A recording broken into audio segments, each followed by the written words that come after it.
Sir एक और सवाल, ये जो सिचुएशन अराइज हुई है, ये सरकार की गलत नीतियों, मतलब एक तो हॉर्मुज तो खैर बड़ा एक रीजन है, लेकिन जी हाँ। सरकार की गलत नीतियां भी उसका कारण है सर, और समय जी हाँ। पर नहीं चेतना भी उसका रीजन है। जी हाँ, दोनों चीजें हैं, क्योंकि असल में ऐसा हुआ है कि हमारे यहाँ नोटबंदी के समय से जो असंगठित क्षेत्र है उसको बार बार धक्का लग रहा है। पहले नोटबंदी से लगा, फिर जीएसटी से लगा, फिर एनबीएफसी क्राइसिस हुआ 2018 में, उससे लगा, फिर उसके बाद पैंडेमिक आया तो सडनली आपने लॉकडाउन कर दिया, तो बेचारा कुछ काम नहीं कर पाया, तो जब पलायन किया उसने गांव की तरफ, लाखों करोड़ों लोग इस गर्मी में बच्चों को लिए, सामान को लिए जब पैदल चलने लगे। और फिर उसके अगले साल आप देखेंगे तो जब यूक्रेन का शुरू हो गया 2023 में, जो अभी चल रहा है इतने समय से, है ना, तो उसका भी धक्का लगा। फिर पैलेस्टाइन और इजराइल का हुआ, उसका भी धक्का लगा। तो एक के बाद एक धक्के लग रहे हैं, जिसका असर हमारे असंगठित क्षेत्र है, क्योंकि असंगठित क्षेत्र सबसे कमजोर है। जब दाम बढ़ते हैं तो उसके पास वर्किंग कैपिटल नहीं होता है, तो वर्किंग कैपिटल की कमी से वो फिर उतना उत्पादन नहीं कर सकता जितना होना चाहिए। और दूसरा ये कि हमारा संगठित क्षेत्र बड़ा है, वो इससे कोप कर लेता है, तो डिमांड उधर चली गई है। तो आप देखें तो अभी ये चीफ इकोनॉमिक एडवाइजर ने कहा कि जो हमारा बड़ा ऑर्गेनाइज सेक्टर है वो 30% प्रॉफिट उसका चल रहा है।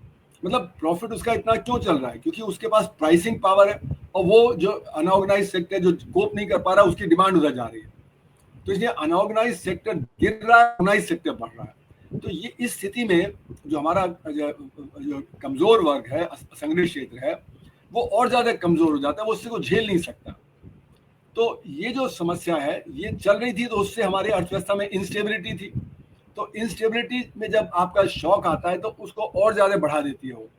तो ये जो शॉक आया है, ये एक कंटिन्यूइंग इंस्टेबिलिटी के ऊपर आया है, तो इसलिए वो उसका असर हमारे ऊपर ज्यादा पड़ रहा है।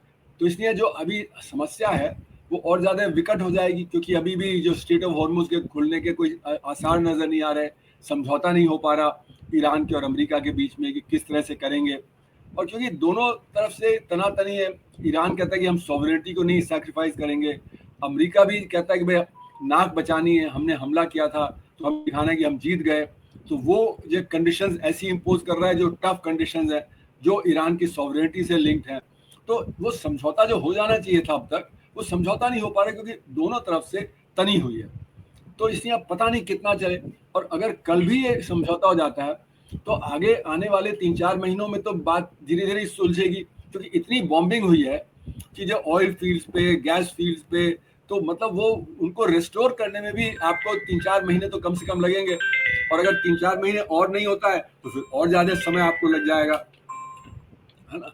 तो इसलिए मेरा मानना है कि अभी यह स्थिति और बिगड़ सकती है। तो अभी जो हमारी स्टैग्फ्लेशन की स्थिति है कि एक तरफ जब आउटपुट नहीं बढ़ रहा और दूसरी तरफ प्राइसेस बढ़ रहे हैं, होलसेल प्राइस इंडेक्स तो ऑलरेडी 8% के ऊपर चला गया है, तो वो अब जो रिटेल इन्फ्लेशन में भी आएगा, और जो रिटेल इन्फ्लेशन है वो ब्लैक मार्केट प्राइस को नहीं रिफ्लेक्ट करता।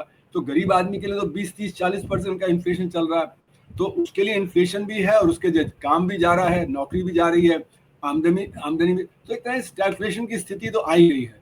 ये जो स्टैग्फ्लेशन की स्थिति है उससे कोप करना मुश्किल होता है। अगर ये इसी तरह चलता रहा और शॉर्टेजेस बढ़े रही तो फिर रिसेशन भी आ सकता है, क्योंकि सरकार ने सही समय पे कदम नहीं उठाया।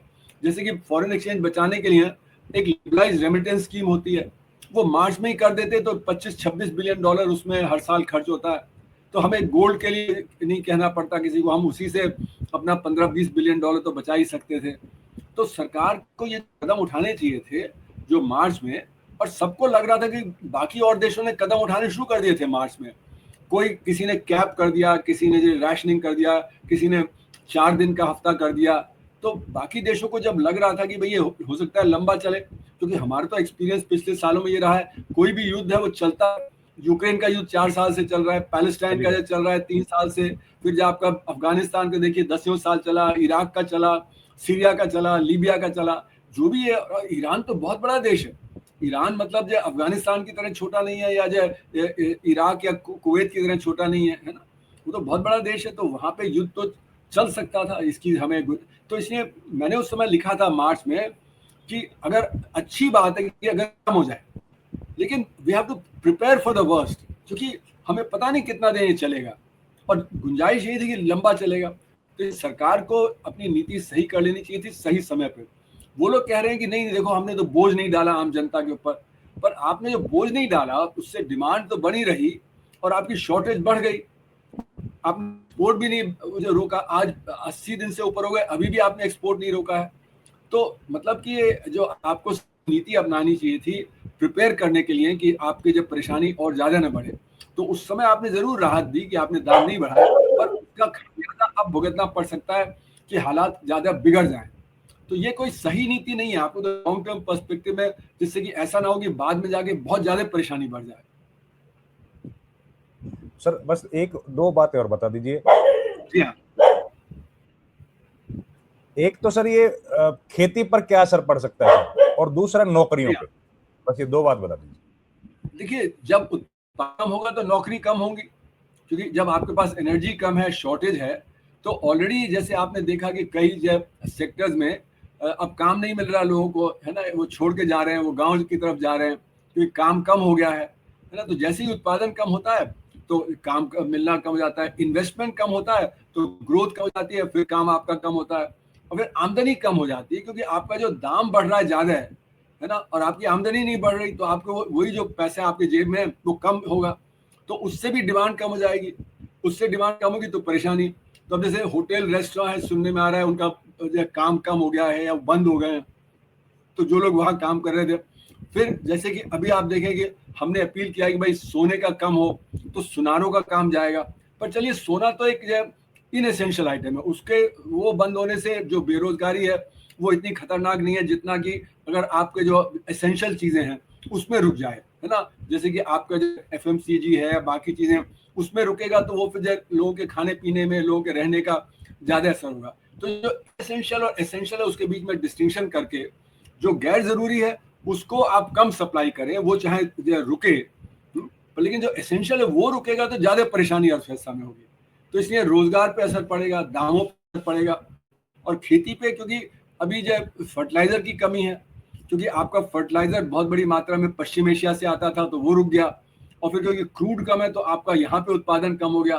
तो अभी सरकार ने तो कह दिया भाई आप ऑर्गेनिक फर्टिलाइजर पे जाइए, इनऑर्गेनिक से ऑर्गेनिक करिए। तो ये ऑर्गेनिक पे जाना इतना आसान नहीं होता। श्रीलंका ने किया था तो वहां पे अर्थव्यवस्था धराशायी हो, क्योंकि एकदम से उनका उत्पादन कम हो गया।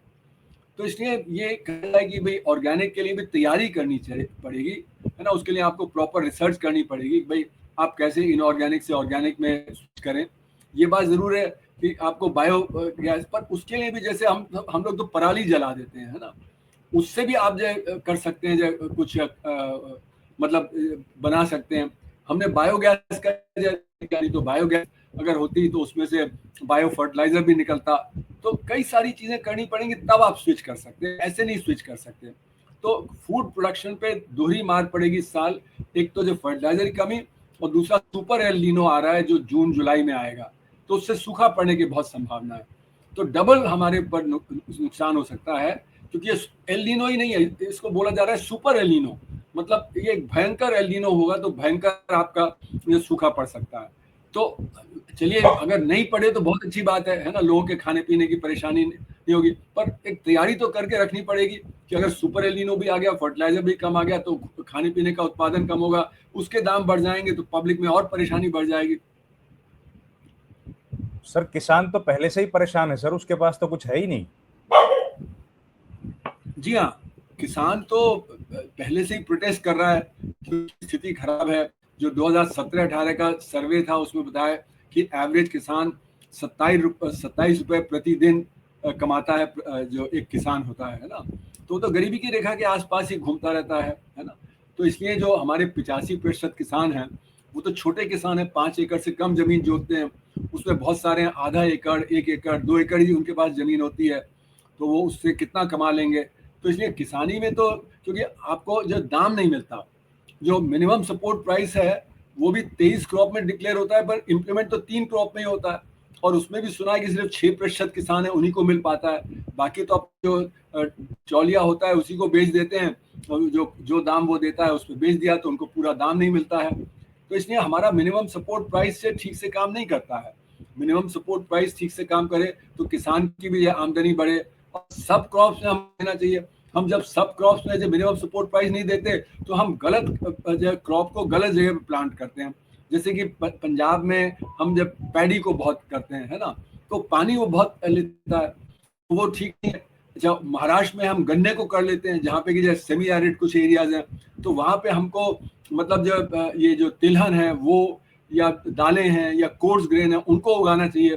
तो इसकी वजह से जो हमारी सही नीति नहीं है उससे हमारे पर्यावरण पे भी असर है, पानी की जब प्रॉब्लम हो जाती है, इससे हमारा फॉरेन एक्सचेंज पे भी असर है, क्योंकि जो हमें इंपोर्ट करना पड़ रहा है दालें और जो तिलहन है, तो उस पर हमारा फॉरेन एक्सचेंज जा रहा है। फिर आप देखें तो इसकी वजह से हमारा फूड स्टॉक बहुत ज़्यादा हो जाता है, पैडी का और जो गेहूं का, उस पर हमें खर्च करना पड़ता है। तो इसके बहुत सारे नुकसान है। तो अगर एमएसपी सब क्रॉप पे होगा तो ये चीज़ें बहुत बैलेंस हो जाएंगी। सर हम तो दुआएं कर सकते हैं सर, बस अब हालत जिस जी तरह हाँ, से बन रही है, किसान, मैं तो किसान हूँ सर, गरीब लोग हैं हम तो, किसान खेत में रहने वाले लोग, हालत तो बड़ी खराब पहले से देख रहे हैं, ऊपर से मौसम की मार, और सरकार तो सो ही रही है। जी हाँ, जी हाँ, बिल्कुल बिल्कुल ठीक बात है। हाँ, ठीक है सर, थैंक यू सर, ठीक है, आपने समय दिया सर, बहुत बहुत धन्यवाद सर, वेलकम, धन्यवाद, नमस्ते। Really thankful sir, thank you very much sir, नमस्कार सर।